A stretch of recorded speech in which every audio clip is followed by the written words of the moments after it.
მოგესალმებით ძვირფასო მეგობრებო, მოროშკინას პოდკასტია პირდაპირ ეთერში. ეს კი მას ნიშნავს, რომ დღეს ორშაბათია, ძალიან ბევრი თემაა, რომელიც დაგროვდა. დღეს მყავს განსაკუთრებული სტუმარი დავით ქართველიშვილი, ხალხის ძალის წარმომადგენელი და მასთან ერთად მინდა გავიარო აი ის თემები, რომელიც ყოველს ძალიან გვაწუხებს და ბევრი შეკითხვა ჩნდება. დავიწყებთ ალბათ მიხეილ სააკაშვილის პატიმრობით. 9 წელი, რომელიც მიესაჯა, ისევ გახდა, ასე ვთქვათ, განსჯის საგანი, როგორც ყოველთვის საზოგადოება ორ ნაწილად გაიყო. ერთი ამბობს, რომ ძალიან ცოტაა, მეორე ნაწილი ამბობს, რომ ძალიან ბევრია და ვფიქრობ, რომ აი ამ თემაზე უნდა დასრულდეს საერთოდ საუბარი ერთხელ და სამუდამოდ და რაც ყველაზე მნიშვნელოვანია, მე ჩემთვის გავაკეთე, ერთმა ლალი მაროშკინამ დასკვნა, რომ არა მიხეილ სააკაშვილი იქნებოდნენ სხვა მიხეილ სააკაშვილები და ზუსტად ქუჩის აქციებმა ეს ყველაფერი დაამტკიცეს. უბრალოდ მაშინ იმ დროისთვის იპოვეს ის ანტიგმირი, რომელიც შეასრულებდა კონკრეტულ დავალებას.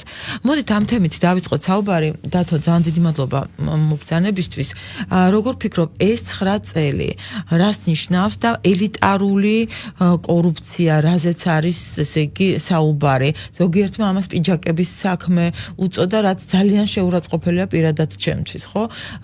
რასთან გვაქვს საქმე და რამდენად ადეკვატურია ეს სასჯელი. და გაიზრდება თუ არა შემდგომში იმის მიხედვით, თუ რა დასკვნას დადებს კომისია.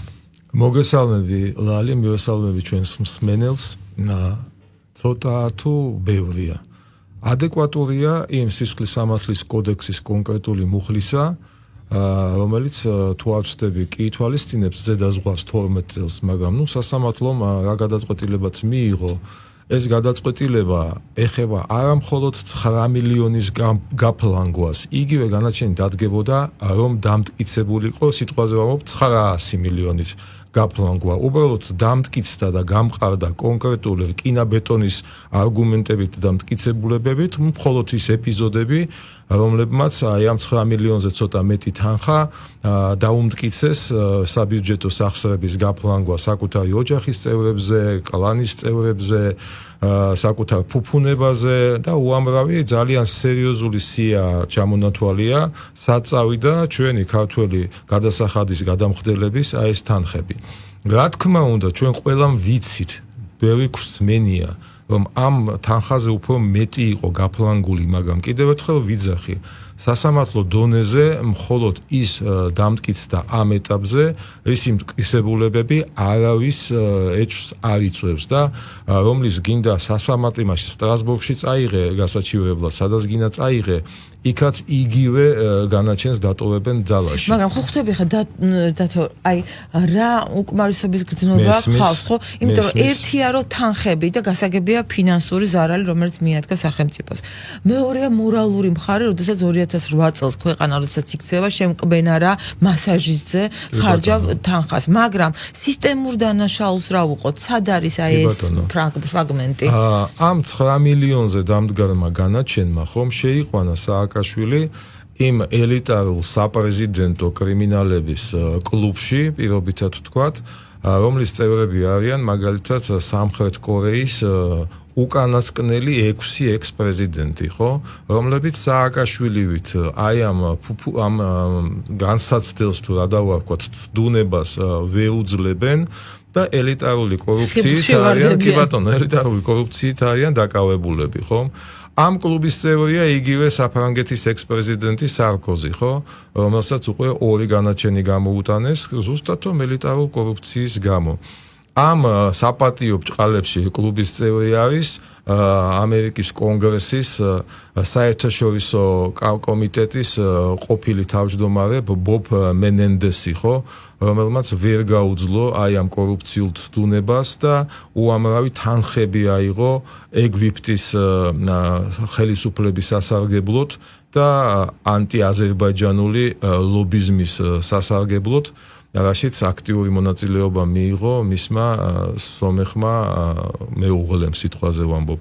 იგივე კლუბს მიეკუთვნება ევროპარლამენტის ექს-ვიცე სპიკერი, ხო, რომელმაც აი ამ ყატარ-გეითის საქმესთან იყო დაკავშირებული და მოკლედ ეს არ არის წვრილმანი ხულიგნობა, ეს არის ზუსტად ის მუხლი, ზუსტად ის დანაშაული, რომელიც აი იმ დონეზე ჩნდება სადაც ადამიანის мотивაციას განაპირობებს არა სახელმწიფოს, არა საკუთარი ხალხის მსახურება, არამედ აი იმ კლანის ფინანსური უზრუნველყოფა, რომელი კლანიც ასაზრდოვებს მის აი ამ ფარაონულ მიდგომას ძალაუფლებისადმი და ხელისუფლებისადმი.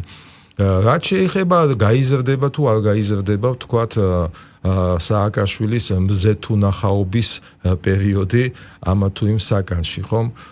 არსებობს ერთი გამონაკლისი და მე მინდა მსმენელმა იცოდეს ამის შესახებ. მეც არ ვიცოდი და ამას წინათ გავიგე, მაგალითად 2018 წელს უბრალოდ მას დაუსწრებლად გამოუტანეს ერთ-ერთ საქმეზე განაჩენი 3 წლით თავისუფლების აღკვეთა. აი იმ შემთხვევაში თუ კი ამის შემდეგ, როდესაც განაჩენი გამოტანილი, თუნდაც დაუსწრებლად, შენ ახალ დანაშაულს ჩადი და ამ ახალ დანაშაულს მიეკუთვნება 2021 წელს საზღვრის უკანონო კვეთა, ხომ? მაშინ აი ეს შთანთქმის პრინციპი, ხომ, აღარ მუშაობს და მაშინ შენ გემატება, აი, როდესაც ჩვენ აი ამ საქმესთან დაკავშირებით ახალ განაჩენს გამოუტანენ და გავიგებთ რამდენიმე ესაჯა, მაშინ ის 3 წელიც დაემატება იმ უკვე არსებულ, ასე ვთქვათ, პატიმრობას, რომელშიც მან აი ამ არსებული დღევანდელი მდგომარეობით კიდევ 5 წელიწადნახევარზე მეტი უნდა გაატაროს. ერთადერთი, რაც უკმარისობის გრძნობას იწვევს ჩემშიც და საზოგადოებაშიც ამ ეტაპზე, როდის დასრულდება მისი აი ეს ძალიან კომფორტული ხუთვარსკვლავიანი ყოფა, ყველაფრის იმ ფონზე, იმ არ ვიცი, არნახული სირცხვილის, თაღლითობის და აფერიზმის ფონზე, რომელშიც ჩათრეული ყავდა როგორც ადგილობრივი სამედიცინო, ასევე საერთაშორისო სამედიცინო რაღაცა პროფესურა, რომლებიც ხზავდნენ ამ არარსებულ დიაგნოზებს და აკერებდნენ მას იმ არარსებულ ავადმყოფობებს, ხო? და დათო, თქვათ, დაიდო ძალიან მძიმე დასკვნები, აი რასაც მუშაობს კომისია, ხო? ჩვენ ვაკ და მიმდინარედ ხედავთ მართლა ნიურნბერგის პროცესი, ეპოქალური მნიშვნელობის ამბავი ხდება დღეს საქართველოში, ხო? ეხლა შეიძლება ყოველდღე არიდება რაღაცა ახალი ამბები და არც არის საჭირო, ჯობია ამ კომისიამ წყნარად იმუშაოს. ის რასაც მზის შუქზე იხილავს გამოტანილს ჩვენი საზოგადოება, რაც არაერთხელ გვსმენია, მაგრამ სხვა არის ისე მოსმენილი, მაგრამ უკვე კომისია, როდესაც ამას თავის ბეჭედს დაასვამს, ხო? ეს ხდება, რა ვიცი, არნახული, არ ვიცი, სიტყვებს ვერ ვპოულობ, რა შეიძლება მოხდეს. შემდეგ არის თუ არა შანსი, რომ კიდევ უფრო დამძიმდეს, სამშობლოს ღალატის მუხლი დაემატოს, რა შეიძლება მოხდეს კიდევ? რაც შეეხება სამშობლოს ღალატის მუხლის, 307 მუხლის დაბრუნებას ჩვენს კოდექსში, მე მინდა რომ ჩვენმა მსმენელმა იცოდეს, იმიტომ რომ ამის შესახებაც რაღაც აზრთა სხვადასხვაობა არსებობს. ეს კონკრეტული მუხლი აითვალისწინებს რაღაც კონკრეტულ სასჯელს. მაშინ თავმოყრილია ის დანარჩენი მოქმედი მუხლები, 308-დან დაწყებული და ასე შემდეგ, რომლებიც ზოგი კონსტიტუციური წყობილების დამხობას, ზოგი საბოტაჟს, დივერსიას თუ არ ვწდები და ასე შემდეგ, აი ამ დანაშაულისთვის ითვალისწინებს პასუხისგებლობას, ხომ? უბრალოდ ამ დანაშაულის ჩამდენს, ხომ, დღეიდან დაერქმევა სამშობლოს მოღალატე, ხომ? სამშობლოს მოღალატე ეს არის ძალიან მძიმე ბრალდება, ეს არის ის ლაქა, რომელსაც ვერ მოიცილებ, რა. ეს არის ის ლაქა, რომლის ტვირთვა მათ არ მოინდომეს 2008 წელს, ამიტომ პირველი რაც გააკეთეს საშემოდგომო სესიაზე ომის შემდეგ იყო ის, რომ მათ ეს ლაქა დროებით მოიცილეს და გააუქმეს. და ექნება თუ არა აი ეს სამარცხვინო წოდება?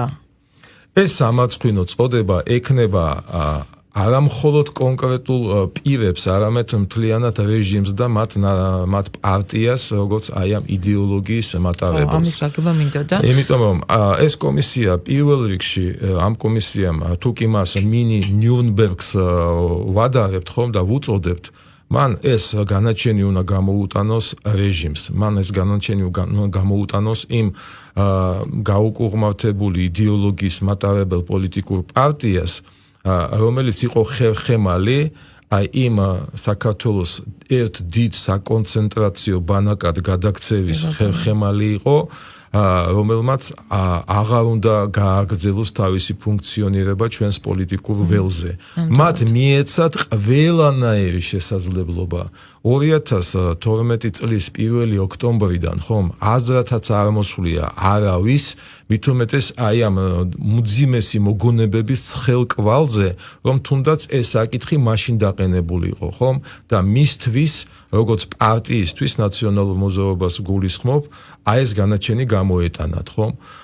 მაგრამ მათ მიეცა ყველანაირი შესაძლებლობა კონსტიტუციურ კალაპოტში, კანონის კალაპოტში, ემოქმედათ, მიეღოთ მონაწილეობა ადგილობრივ თუ ცენტრალურ არჩევნებში, მიეღოთ მონაწილეობა ქვეყნის საკანონმდებლო ორგანოებში. ყველამ ვიცით, ვიცოდით და ვიცით, რამხელა დიდი ხვედრითი წილია მათი წარმომადგენლების ჩვენს აღმასრულებელ ხელისუფლებაში, ხო? სხვადასხვა შტოში, სხვადასხვა სამინისტროებში რა. ჩვენ ძალიან კარგად გვახსოვს პირდაპირ ფანჯრიდან როგორ აგდებდნენ 2003 წლიდან დაწყებული კმარელები ამა თუ იმ ჩინოვნიკებს თავისი კაბინეტებიდან, ხომ? მსგავსი რამე თქვენ გსმენიათ ან გაგიგიათ, როდესაც რაღაც სისხლიან რეჟიმზე ესენი გველაპარაკებიან რა. უდიდესი წილი არის მათი წარმომადგენლების დღეს მთავრობაში და ხელისუფლებაში, ხომ? უდიდესი, ყველამ ხომ ყველაფერი ვიცით. მაგრამ მოგეცათ შესაძლებლობა თქვენი აი ეს ბოროტი ბუნება, ხომ, გამოგეყენებინათ რაღაცა დადებითი პოზიტიური კუთხით, ხომ? ქვეყნის, არა ხელისუფლების, ქვეყნის აღმშენებლობაში მიგეღოთ ნორმალური მონაწილეობა. არაფერი, 13 წელი, თითქმის 13 წელი თელმა საზოგადოებამ ყველამ მე შენ ამას უყურებთ და ამას ვუთმენთ, ხო? მაგრამ ვიღაცამ და რაღაცამ წერტილი უნდა დაუსვას ამას. და ისიქნება ზუსტად ეს კომისია. ეხლა მინდა კიდე კითხო, ზუსტად თქვენი პარტიის ლიდერმა სოზარ სუბარმა ძალიან საინტერესო განცხადება გააკეთა ქალბატონ ლორა ფორტნოლზე და დათო მე მაგალითად მიგიწერე კიდევაც, როდესაც ჩვენთან ვნახე ეს სტატუსი, რომ მარტო ლორათი ამ ოდიოზური ბჭყალებში ქალბატონი და უნდა შემოიფარგლოს, ალბათ ისია, რომელსაც საუბრობს სოზარ სუბარი, რომ ადამიანები, რომლებიც ჩვენი ქვეყნისთვის პირდაპირ ზიანის მომყენებლები არიან, პირდაპირ მოწოდებაა, რომ ომში ჩაგვეთრიონ, პირდაპირ ქვეყნის განადგურება უნდათ, ასეთი ადამიანები უნდა გახდნენ თუ არა პერსონა ნონ გრატა, უნდა შეეკოცოთ თუ არა საზღვრის კვეთა, უნდა იყვნენ თუ არა ჩვენთვის არამეგობრული ადამიანების სიაში. ანუ ლორათი დავიწყოთ, მაგრამ გავაგრძელოთ სია ძალიან დიდია. 1.50 ადამიანი რომ მოვაშოროთ საქართველოს, ანუ ისინი ვინც ლამობენ ჩვენი საზღვრის კვეთას და ვინც ლამობენ მე ჩვენი თავების კვეთას, დამთავრდება აი ის უკიდეგანო ჭიდილი, რასაც ქვია ჩვენთან. ეხლა ადამიანებს შორის, სისტემებს შორის, ნუ არ ვიცი რაც ხდება საქართველოში, წარმოუდგენელია ჯანსაღმა ფსიქიკამ ეს ყველაფერი აიტანოს, ხო? მაინტერესებს, ძალიან კარგია ბატონი სოზარის ეს განცხადება, რა მოყვება ამას და იქნება თუ არა ეს სია, ასე ვთქვათ, გადიდებული. მე რა თქმა უნდა მივესალმები ჩემი პარტიის თავმჯდომარის ბატონ სოზარ სუბარის აი ამ ინიციატივას და მე უბრალოდ მინდა შევახსენო ჩვენ საზოგადოებას. ვიყოთ რეალისტები და ვიყოთ ობიექტურები. ვინმეს დღეს ეჭვი ეპარება, რომ 12 წლის განმავლობაში, 12 წლის 1 ოქტომბრის შემდეგ რამხელა ზეწოლა იყო საზოგადოებაზე, ხელისუფლებაზე, ზუსტად იმ deep state-ის მხრიდან, რომლის არსებობას ჩვენი ეგრეთ წოდებული ოპოზიცია კილიკით ხვდებოდა ყოველ ჯერზე, მაგრამ რომელზეც საუბრობს ღიად დღეს ამერიკის 57 პრეზიდენტი, ხომ? და პატარა საქართველო, რომელსაც არ აქვს თუნდაც ის ბერკეტები, ხმამაღლა საუბრის ამ თემაზე, როგორც აქვს მაგალითად ჩვენს მეზობელ აზერბაიჯანს, რომელმაც 2 წლის წინ გაასწრო მოვლენებს და იგივე USAID გამოაცხადა non grata ორგანიზაციად საკუთარ კი ბატონო, რომელმაც შეაჩერა ამ სოროსის ფონდის მუშაობა საკუთარ ტერიტორიაზე, რომელმაც ფაქტიურად ომი გამოუცხადა Deep State-ის ისეთ წარმომადგენლობა საკუთარ ქვეყანაში, როგორც არის საფრანგეთის საელჩო და ფაქტიურად დიპლომატიურ ომში შევიდა საფრანგეთთან. მე მივესალმები ამ ყველაფერს, მაგრამ მე მინდა მაინც შევახსენო ყველას, რომ აზერბაიჯანის პოზიციებიც გაცილებით უფრო მყარი და გამაგრებული იყო ამ ფრონტზე, ვიდრე ჩვენი.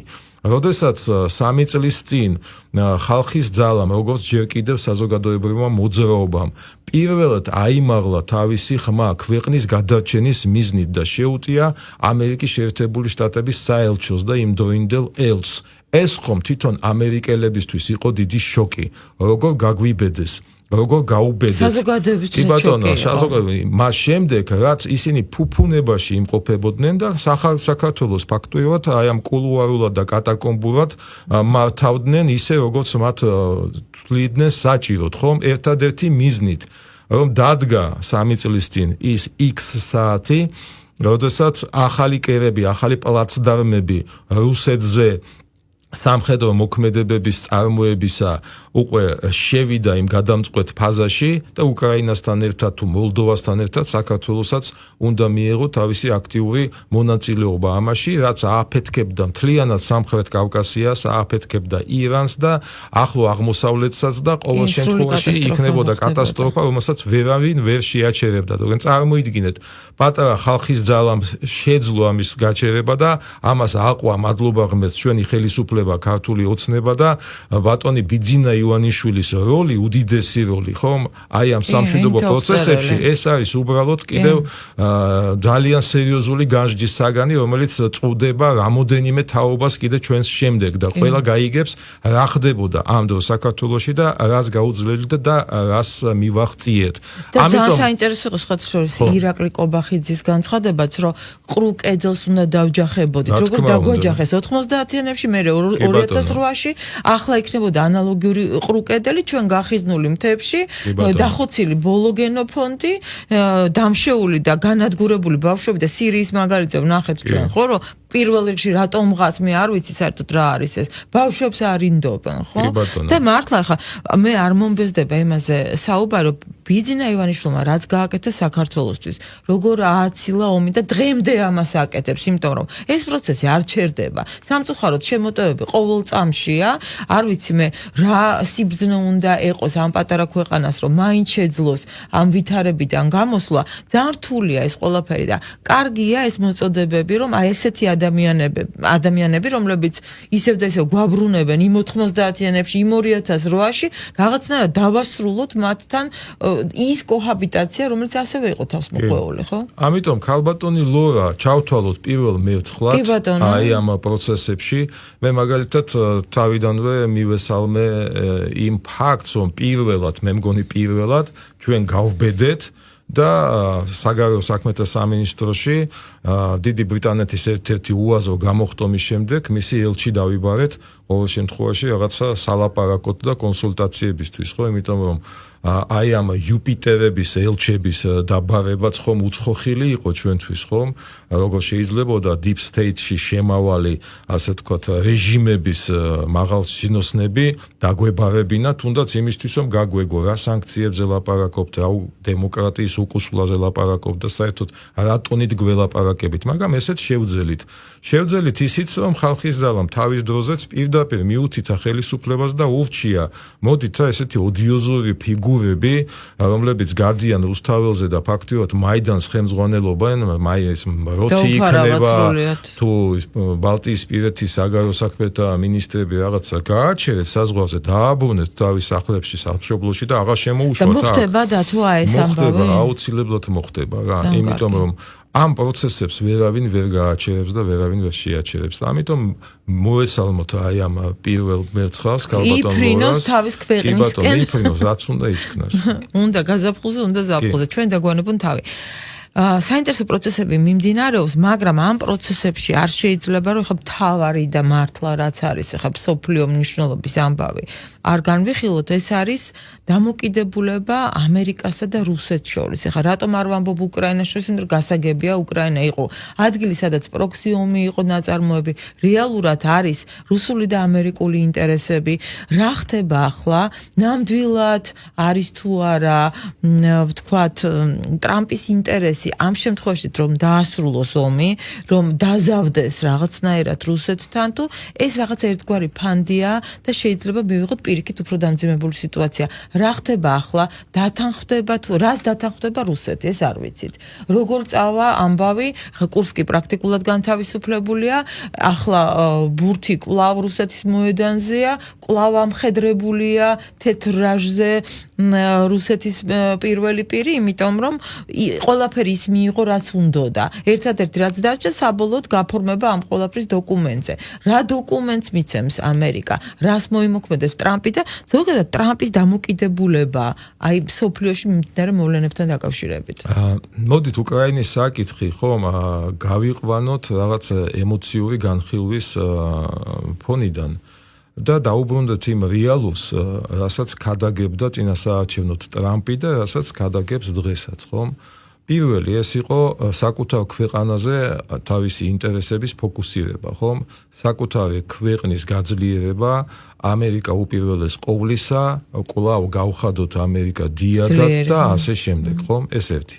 მეორე, ტრამპს რეალურად გამოყავს ამერიკის საგარეო ინტერესები და პრიორიტეტები იმ იდეოლოგიური გეოპოლიტიკის წენეხიდან, რომელშიც ჩაფლული იყო მისი წინამორბედი ბაიდენი, ჩაფლული იყო ძალიან უხეში მეთოდებით, ჩაფლული იყო deep state-ის უშუალო კარნახით და მას შეყავს თავისი ინტერესები და პრიორიტეტები არა გეოპოლიტიკის, არამედ გეოეკონომიკის, ასე ვთქვათ, სფეროში.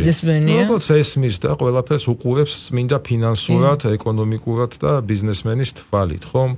აქედან გამომდინარე, ეხლა პრიორიტეტებში ის კი არ იყო ტრამპისთვის, რომ უკრაინაში ეს ომი გაჩერებულიყო უკრაინისთვის. მას უბრალოდ ასურს, რომ ეს ომი გადაიზარდოს მესამე მსოფლიო ომში და ბირთვულ დაპირისპირებაში, ეს ნამდვილად არის. მაგრამ ამაზე უფრო ზეაღმატებული, ამავდროულად ზეაღმატებული ამოცანა მისთვის deep state-ის დასუსტება. როდესაც ჩვენ საუბრობთ deep state-ის დამარცხებაზე, ხო, ეს არის ძალიან მიამიტური შეხედულება, იმიტომ deep state-ს ვერავინ ვერ დაამარცხებს ლუციფერის გამეფებამდე სიტყვაზე ვამბობ, მაგრამ ყოველ შემთხვევაში რაღაცა ტრანსფორმაცია deep state-ის პოლიტიკაში. დაზავება ხომ არა? რაღაცა საკითხებში მოგვარება, იდეოლოგიურად დასუსტება, რაღაცა ვექტორების გადატანა სხვა მიმართულებით, ხომ? ამას ალბათ შეძლებს და დღეს ტრამპისთვის უფრო მნიშვნელოვანია deep state-ის დასუსტება ისეთ სივრცეში, როგორც არის მაგალითად ევროკავშირი. ან რებრენდინგი. ხო, რებრენდინგი, ევროკავშირი, რომელიც არის აი ამ deep state-ის უკანასკნელი ალბათ ძლიერი ფორპოსტი მსოფლიოში. ეს არის ის ევრობიუროკრატია, რომელიც მიუღებელია ტრამპისთვის, რომელიც არც აპირებს მათთან თანამშრომლობას, ჩვენ ამას ვხედავთ, რეალურად ხომ არანაირი ნიშანი ურთიერთობების დალაგებისა, ხომ, ტრამპსა და ურსულა ფონ დერ ლაიენს შორის, ხო, რომელსაც მე ურსულა ფონ დერ ბაიდენი შევარქვი, მისი მხრიდან არ არსებობს. ჩვენ მოვისმინეთ ტრამპის საკმაოდ ისეთი ცინიკური დამოკიდებულება ბრიტანეთის ამჟამინდელი პრემიერ-მინისტრის მისამართით და ამიტომ ტრამპის ამოცანებში მათ შორის შედის ევროკავშირის დასუსტებაც. რა თქმა უნდა დასუსტებაც. ამასაც როგორც ბიზნესმენი ისე უყურებს, რომ მე მყავს მენეჯერი, რომელიც პარავს ფულს. რა თქმა უნდა. ეს მენეჯერი მე არ მჭირდება. რა თქმა უნდა. ამიტომ ამ დასუსტებას ტრამპი მიაღწევს თუ არა, არსებობს ამისთვის ორი ყველაზე ისეთი პრაგმატული გზა. პირველი, ტრამპმა შეიძლება მართლაც გადააბაროს უკრაინის კრიზისის მოგვარება ევროკავშირს. ხელები დაიბანოს პონტოელი პილატეს მსგავსად და იმიტომ როგორც ბიზნესმენს მას ძალიან კარგად ესმის რომ ევროკავშირს მოუწევს ამისთვის საკუთარი, არა მისი, არა ამერიკელების, საკუთარი გადასახადების, გადამხდელების ძალიან დიდი თანხების მოგროვება და სპეციალური ფონდების შექმნა. და იცის რითი დამთავრდება ეს ყველაფერი, ყვითელი ჟილეტები მონაგონი იქნება. ხო და ამას ვიძახი, პირველი გზა ხომ ევროკავშირის დასუსტების, ამ deep state-ის მძევლობაში მყოფნის ევროკავშირის დასუსტების არის საკუთარ ქვეყნებში, აი ამ 27-ვე წევრ ქვეყანაში სოციალური ბუნტის და აფეთქებების გამოწვევა, რომლებიც უფრო პრაგმატულ და ტრამპისთვის უფრო გასაგებ პოლიტიკურ ელიტებს მოიყვანს ქვეყნის სათავეში. მაგრამ არც მეორე გზა არის ტრამპისთვის პრობლემა, თუ თავისი უგუნურებით deep state-ის მძევლობაში მყოფი ბრიუსელი რაღაცას ისეთს გააკეთებს, რაც გამოიწვევს რუსეთის მხრიდან უფრო აქტიურ სამხედრო კომპონენტის ჩართვას, ხო? და ისევ ევროპას ზარალდება. კი ბატონო, ესეც არის, ტრამპი ტრამპი აუცილებლად ჩაერევა იმაში, რომ მესამე მსოფლიო ომი არ დაიწყოს ამით და ბირთვული დაპირისპირებას არ შეუწყოს. იმიტომ რომ მისი სალაპარაკო ცხოველს არის, ჩემ დროს ომები არ იქნება. თორე რუსეთის დასუსტებაც, ევროკავშირის დასუსტებაც, რა თქმა უნდა, ამერიკის შეერთებული შტატების გლობალურ ინტერესებში შედის. და ჩინეთი, რა თქმა უნდა. ხო, ძალიან საინტერესო. ხა მე მაგალითად ძალიან შორს ვარ იმ აზრისგან, რომ ჩვენი ერთ დღეს მსოფლიოში თვალი გაახილეს ლიდერებმა, რომ გადაწყვიტეს, რომ მორჩა დღეს ლიბერალები არ არიან და არიან კონსერვატორები. ხა წარმოუდგენელი ამბავია, ხო? მე იმიტომაც არ მჯერა, რომ deep state-ი ერთ ჩვენიერ წუთში თვით ლიკვიდირდება. წარმოუდგენელი ამბავია, ხო? ჩვენ გვახსოვს კენედის ისტორია, ჩვენ ვიცით რითი დაიწყო ეს ფედერალური ასე იგი საბანკო პრობლემებით და რითი დასრულდა ეს ყველაფერი. აქაც ხა რამდენიც არ უნდა ვილაპარაკოთ, რომ ტრამპს ფანტასტიკური დაცვა აქვს, თუ უნდა ტრამპის ასე ვთქვათ ლოკალიზება და ზოგადად განადგურება ამას მიაღწევდნენ და უპრობლემოდ იზამდნენ ამ ყველაფერს. თუნდაც რომ შეეწირათ ნახევარი თეთრი სახლი, რა უნდა ამის გაკეთებას, ხო? მაგრამ აქ ჩვენ ვხედავთ სახეზე არის რებრენდინგი, სახეცვლილება, ის deep state-იც ხდება, ხო, რომ ასე აღარ გაგრძელდებიან, ახლა რაღაცა სხვა ფორმას იპოვიან და იმ სხვა ფორმით გაგრძელდება. ხა ერთჩვენიერ დღეს რომ მთელი მსოფლიო მიხვდა იმას, რომ უმე რა ცუდია რა სამთავრობოები, როგორ ხდება ეს, ხო?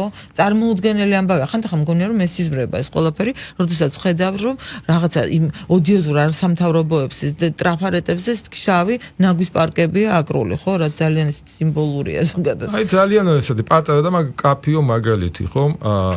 უბრალოდ ტრამპმა იგივე BlackRock-ია, რომელსაც ჩვენ განვიხილავთ როგორც deep state-ის ერთ-ერთ ასე ვთქვათ შემადგენელ ნაწილს, ხო, თუ არა დამფუძნებელს, ხო?